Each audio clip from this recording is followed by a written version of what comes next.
Gianni Subba, appreciate you joining me today. How you doing, man?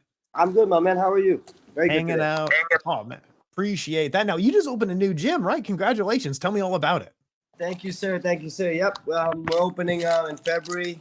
Should be fully open end of February. We got a couple good guys on in there. Partnered up with some good people in Indonesia. We got Wally Till, Farid, but Todd Gasandi, but well known as well. Ian Larios, who's a nutritionist chef for all the UFC fighters. He did like four camps last year for world title fights. Also on the team we have Xiong Jing Nan, who's the current 8-time strawweight women's world champion. We got Khan Offley, who's doing very well right now. I think he won the Hex belt. We got Brown, who's making his debut in MMA. Oh, he made his debut. He's making the transition into MMA. So yeah, we got some big guns. Also Aguilan Tani, who's a big-time one championship fighter as well. A lot of good dudes coming through, man. Yeah, very excited about it. Oh, and the gym, just like the photos I've seen, it looks gorgeous. You got ice baths, you got a sauna coming, you got a pool there. Is that right? We got, so really catering to the community in Bali has been a very fitness and health-oriented place. So we want to target over there. We have a full 15,000 square feet facility. We got a cage, a ring. We got a jiu-jitsu room upstairs. We have downstairs our fully functional conditioning area. We also have a recovery area with a pool that it's 2.2 meters deep, so we can do pool work. We have a sauna overlooking the rice fields, ice bath, jacuzzi, cold bath, and also like a chill area. Yeah, we got a beautiful spot. Everybody gotta come check it out. This is just absolutely amazing. I'm so excited to see more from it. But you mentioned him as well, but let's talk a little bit more about it. But you got the UFC champion nutritionist on staff. How'd you hook up with this guy? And like he's trained, he's worked with a lot of people. That's my boy. Yeah. So we met when I was 19 years old. It was a funny story because when I was 19 years old, I made my debut for ONE, and at the time, Ian actually lived in Malaysia for 7 years. That's how we linked up. And he messaged me on Twitter. It's like, hey, good to see Malaysians fighting on the biggest stage. And this was the time when I made my ONE championship debut. And then my brother actually met him first. He went to Vegas for the IMMAF Amateur World Championships. And then he came down afterwards with Tiffany Van Soo and another nutritionist. That's how we met. And then we ended up bonding. I started working with him as a early days nutritionist before he blew up, and then he moved back to the States. But yeah, he's one of my best friends, if not my best friend. So yeah, it was natural for us to work together, do something together. We've been around the game for a long time, and our network is very big. So we decided now's the time. A lot of things fell together, and it just feels right. No, it's just unreal the resume that he's worked with. Like you said, Tiffany Van Soo's world champion. Bilal Muhammad, I saw him wearing the gym shirt. Like it's a big deal how many people but yeah, it's just absolutely incredible to see. Now it's not open yet, but you are still doing classes in the soccer field. Is that right? Correct. So we actually opened to the community. So we've done a couple classes already while the downstairs is getting done. So now that's why we're running a couple classes on the field just to finish up. But yeah, by February 7th, pretty much it'll be done already. End of February, everything ready, fully pumping, ready to go. Cannot wait. Now, the block, how do I join? I'll put the links down below, but how do I sign up? So yeah, man, come to Bali. We'll have a link on the website, social media, everything down there. It's going to be a destination gym, which is what we obviously we also target the community in Peranan, which is where we are, different to the other gyms in Bali. Yeah. We wanted to hit that community over there, but more than anything as well, with the coaching staff that we have, we want it to compete with the best destination gyms in the world. Bang Tao, Tiger Muay Thai, all the big gyms. That's what we want to do. You know what I mean? Oh man, absolutely. Now, how are you going to keep someone like me motivated when we got beaches, we got desserts, we got how are you going to keep me in the gym when I go over there? It depends, you know what I mean? We only want to accept people that really are like-minded with us. We have a group of hungry guys really trying to make it, like myself, Ian, Khan, Brown, Jingnan, our core group of guys, Aguilan especially. Like all these guys are hungry, motivated people. If you don't mix, you're not gonna make it. You know what I mean? You're not gonna really fit in with us. We're looking to accept everybody on the team. If you're a regular person just coming to check it out, it's different. Obviously it doesn't really matter. Our job is not to motivate general public people. Our job is to make them enjoy the sport of martial arts and have the opportunity to do it in a beautiful place in Bali, right? But as the fight team, if you want to lock in, if you want to do work, we have a room of guys that are hungry. I don't think we really need to motivate you. You know what I mean? If you're looking for a place to work hard, that's the place for you. If you're not, then it's probably not gonna last very long with us. Man, that's a good sell right there too. Of like, man, if you're gonna mess around, we're here training world champions, right? Yeah, we really want quality. You know, we want quality more than quantity. Oh yeah, and Eglitani, just an absolutely unreal, dangerous skills. Been a jiu-jitsu instructor for quite a while, right? Aguilan, I've known him since early days before he started mixed martial arts, and so we go way back. I've seen his rise through the amateur circuit, being a two-time amateur Malaysian champion, going into one championship, fighting for the world title. Now just fighting killers as well. And the one thing that always stayed true to Aguilan, that he's a hard worker, he's a grinder, always the hardest worker in the room. Now he's developed that maturity. He's a dad as well, so I'm excited to see like the second chapter of him. I think we can help him a lot, trying to clean up some things that we feel like we can help him in. And then I'm excited. I think there's gonna be some big fights for Aguilan as well. Happy to have him on the coaching staff as well. Yeah, and exactly like you talked about, a great instructor. You see him run classes in Malaysia. Always a big group of guys there. So very happy to have him with us. Oh man, absolutely! It's just absolutely awesome to see. I am so excited for it. But yeah, so I'll put the links down below for everyone there. But yeah, it's just going to be an absolutely awesome stuff opening at the end of this month. So I want to ask you, what is more nerve-wracking for you, your fights or Keanu's fights? Easily my brother's fight. Easily Keanu's fights. And the annoying thing is the last two times. Actually, that's not true. The past three fights, only one of them. Was it one of them? That's not true. Two of them I've been able to. Never mind. Don't quote me. Only one of them. One of them I didn't corner. So I've been very present in the last three camps of him, which is amazing because before that I've been busy. He's been doing his own thing. But yeah, definitely his, because when you're a brother, I don't know, yeah, when you're a brother and you're in the corner, there's nothing you can do. You know what I mean? With anybody, there's nothing you can do. You can do your best to like try to guide them through the fight, try to give them the best instructions possible. But at the end of the day, when they go in there, it's them, you know. And it's not always who's the better fighter of the night. It's who has the best skills. It's who's the better man of the night. You know what I mean? There's a lot of factors that go into play. So, and sometimes you can't control that. Very nerve-wracking. When you're in there, you know it's you. You make it happen. When you're cornering, sometimes it's up to the night, you know? Oh, absolutely. And fight sport is such a wild, wild sport where like some of those, some wins and losses, you think if I fought this guy 10 times, I could beat him 6, and he'd beat me 4. Like fighting, it's a bit of luck. It's a bit of initiative, right? How do you stay so calm before fights? Because it's a nerve-wracking thing. I think it comes with experience. I think the calmness comes from experience. Nervousness, I think, will always be there. I've been training in martial arts since I was 9 years old and fighting professionally for 8 years, I think, 8-9 years with one championship. I think as the experience came, you kind of learn to feel it, but not let it overwhelm you, you know? Try to zone in on the task at hand and try to be in the moment, you know? That's all you can do. Nerves, the lights, everything. It's a part of it. You gotta be able to brush it off sometimes. Oh, absolutely. And I feel like leading up to the fight, it's nerve-wracking. Once it starts, then things kind of get fun, right? Exactly. The most nervous part is right before the walk, and when you're in the cage waiting. You know, that's the most nerve-wracking part. But when you're in there, you're working. You know, you're doing work. You're performing. You're just in the moment. Oh yeah, absolutely. And what do you remember? You have a couple of the fastest knockouts in one championship history, something like 30 seconds in one, 20 seconds. And that was your debut as well. What do you remember from these fights? What do I remember from these fights? I remember that they were fights that I had to win, you know, fights that were not easy fights, and fights that in some circumstances that there's my niece. Hey, what's going on? It's the bunny. Her bunny's Boo Boo. Boo Boo and Leora making an appearance. Okay. Yeah, what do I remember about those fights? Good night.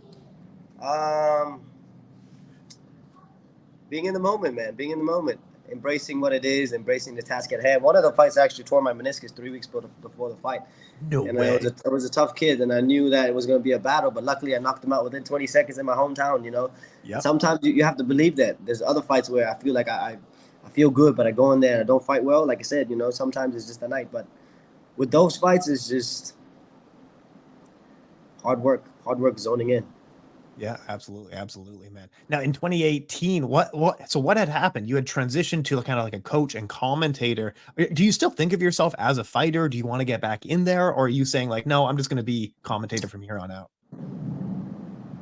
Interesting you say that. For me, I see myself as a martial artist. Right.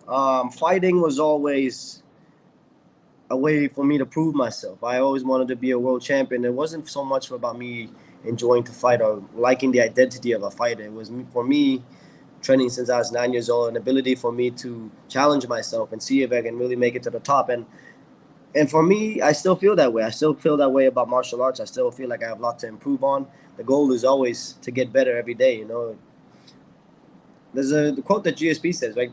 Fighters just train for fights. Martial artists train because it's their lifestyle, something that they carry with them in their life, and that's more how I approach it. Do I see myself wanting to get back into fighting? I think now I've done so many MRIs. I was medically suspended. Right. I've done so many MRIs where now I'm on the other side. I feel like, look, I was able to live my life. You know, I fought to a high level one championship. I got offered to fight for the title. I didn't take it for multiple reasons, and then one fight after that, I got medically suspended, and now my life has changed. And sometimes you gotta appreciate the journey that I've been on. I put my body through everything. I've broken so many bones. I've persevered.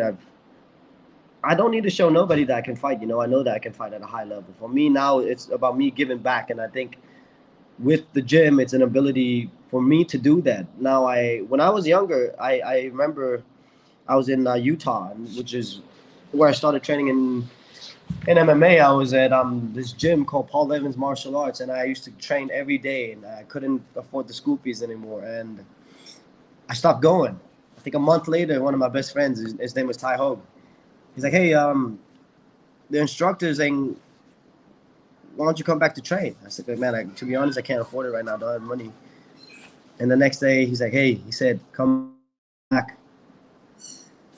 He said, "You don't need to pay it." And I never stopped going. And I think because of that, it got me to where I am now, So now I'm in a position to help these boys where imagine if one of them can go on to have a career that surpasses mine and become a world champion or to own their own thing one day, you know what I mean? That's the opportunity that I find myself in. And that's what I really am excited to do alongside helping world champions and helping regular people and helping guys hit their mark, find their goal, and achieve their targets. I feel like an obligation to help the guys that don't have that ability in the start. Oh yeah, absolutely. And it's incredible you say that. And you can especially see it with so many fighters, but especially from the Thailand area, that martial arts is a way of saving people's lives, right? Like Yeah, it helped you and it's helping others, right? for sure, for sure. Especially to be honest, like you're speaking about Thailand, right? I've been so close to it the whole 2023, commentating the fights in Thailand, hearing every Wednesday we speak to these fighters before their fight and tell us their life stories about how they start at 4 years old. They fight because they have to fight. They fight because they need to feed their families. And you see especially with One Friday fights and these bonuses, these contracts are really changing their lives, and it's a pathway for them to go on to secure a future for their families, and it's very difficult to do. Oh yeah, and to put it in perspective, like people are starting out in Thailand fighting for like 50 cents per fight, Yeah, and for them to get like 350,000 baht, it's absolutely insane. life changing. Yeah, go ahead, tell us more about it. Especially someone like Sexan who's racked up like 25 bonuses at this point, eh? Well, Sexan is like the cream of the crop, right? He's like the grand example of a Thai athlete fighting multiple Fight of the Year awards, loved by the Yeah, Muay Thai community, and at 30, 32, 33 years old, had nothing to show for it. yeah, With the arrival of One Friday Fights, which was, I think, a genius move from Timo. I don't know if you're Timo, who's I think president of One Championship, vice president One Championship Thailand. One of those roles. Don't quote me on that one. I'm terrible. But he's like, "Hey, Cheksan has always fought like that. Let's bring him in." And it was stroke of genius, right? He came in, and through One Friday Fight, all the bonus that you talked about, he's been able to secure his family a future. Now, all the Thai athletes I want to go to one Friday Fights, one championship, that pathway into becoming a one world champion, right? Look at the very top, the Tawan Chai, Super Legs, Rotangs. These guys are superstars. Every time they rock up to the stadium now, and Stamp as well. Every time they rock up to the stadium, people are lining up to take pictures of them. That's what they should have. Like, as a world champion, being the best in the world, which is what they are, they deserve the recognition. And I'm very proud to be a part of this platform, to able to share those stories and just be a part of it. Oh yeah, absolutely. There's a ton of fighters that are coming up through the system where it's like you need to keep an eye on this person because they're going to be the Wow, future. so many, Oh, so so many. many. And like I remember like Ferrari Fairtex was one that I was really Hmm. talking up. And then God, who was the Portuguese guy who kind of just came out of Fabio. nowhere? Holy crap, just came out of nowhere and knocked everybody Hmm. out, right? Yeah, Fabio. Yeah. Exactly. Fabio had an amazing run. He's doing great.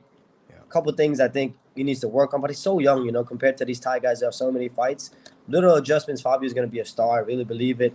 And then so many like Johan, Alif, Yeah. all these boys, Ramadan, who just fought last week, all these boys are 17, 18 years old. And I think the sport's really in good hands when you look at it like that. These emerging guys who are talented, they're skilled, they work hard. They're just the sustainability of it. Want them to be patient, take their time, grow into it, and then sky's the limit for these kids. No doubt about it. Now, Muay Thai was kind of struggling in Thailand, but there's almost been like an almost Resurgence. renaissance. Yeah, tell Yeah. me a little bit more about being on the front lines of this renaissance going on with Muay Thai.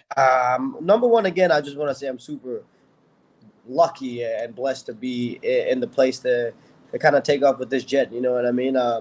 When Friday Fights kicked off early last year, January 26th at their first event, and then it just became Small Gloves Muay Thai. If you haven't seen it, you have to check it out. It's just the highest level strikers in the world. There's MMA fights as well. The first two fights are MMA fights, but the rest of the card uses kickboxing and Muay Thai fights. And these are like cream of the crop strikers in the world, throwing with technique, throwing with small gloves. And everyone says like, oh, it takes away from the purity of the sport. You take away all these different aspects. People just want to punch. It's not true, man. You got to watch an event and see the clinching, the counter of the kicks, the catching of the kick into the next strike, and then the intricacies in the clinch. It's the highest level of fighting, and I think that's why people love it so much because they get to see that. Sometimes, like no matter what, right? Jiu-jitsu is a slower sport. There's a lot of transitions. There's a lot of stalling before a highlight move comes. You know, it's not like that in Muay Thai. Muay Thai, you land a head kick, guys out. You know what I mean? But it takes a while for you to. And for me, I'm biased because I'm a martial artist. Like I said, I've been trained since 9. I know I train jiu-jitsu, I train wrestling, so I understand. I love MMA, but I get from a crowd standpoint. If you watch the One Friday Fight show, and it's like that every single week. Every time I show anybody an event, they're like, "Wow, is it like that every week?" It has been like that for.